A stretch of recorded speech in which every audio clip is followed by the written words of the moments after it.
All right, space dreamers, conspiracy theorists, and Tesla enthusiasts, let's talk about humanity's favorite planetary fantasy, Mars. You've heard the hype, the promises, and the flashy announcements from tech moguls like Elon Musk. He says, we're heading to Mars. But hold your horses, actually hold your rockets, let's get real for a second. Sure, Mars is fascinating. It's red, it's dusty, and it's pretty photogenic. NASA's Instagram loves it.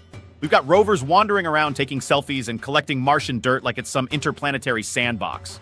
But here's a hot take. Robots going to Mars doesn't mean humans will follow. Why? Economics, baby. In our lovely capitalist playground, nothing happens without money, profit, or at least some promising return on investment.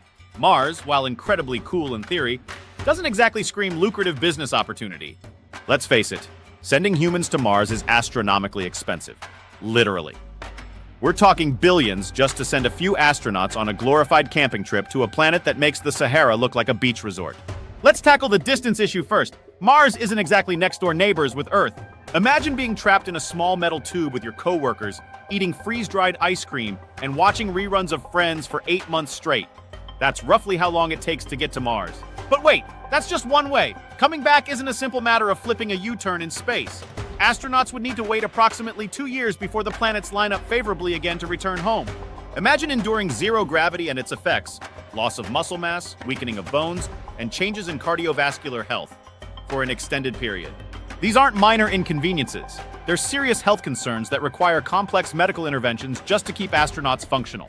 If being stuck watching endless sitcom reruns for 8 months sounds rough, try doing it for 2.5 years. Speaking of survival, Mars isn't exactly welcoming to humans. Imagine stepping out of your spaceship, expecting to reenact Matt Damon's potato farming from The Martian, but instead, you get instant radiation burns and lungs full of toxic Martian dust. Forget the lush green parks Elon promised. We'd be living inside glorified bubble wrap, relying on complicated life support systems, hoping the toilet doesn't break. Again. But hey, let's say we somehow handle all these hurdles. Then what? Does Mars have gold mines, oil fields, or premium real estate? Spoiler alert, it doesn't. At least not economically accessible resources that would make a trip worthwhile. The harsh truth is that Martian rocks aren't worth their weight in rocket fuel. Yet despite the lack of economic sense, humans have always been driven by one irrational yet powerful thing: curiosity. Could curiosity alone justify such an expensive and risky journey?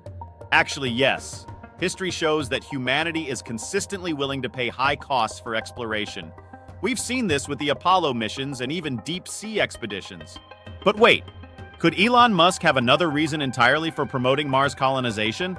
Perhaps something a bit more grounded in economics, albeit indirectly? Let's put on our skeptical hats and dive deeper. Consider this. Musk's relentless Mars campaign generates hype, media attention, and most importantly, investor enthusiasm.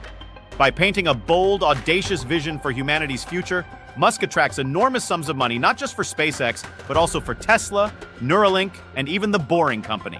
Essentially, Mars serves as a colossal PR strategy, feeding into Musk's persona as an ambitious innovator, which investors love. Think about it.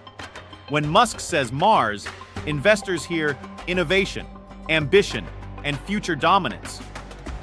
Suddenly, pouring billions into his other ventures seems less risky because they're backing a visionary who's supposedly taking humanity interplanetary.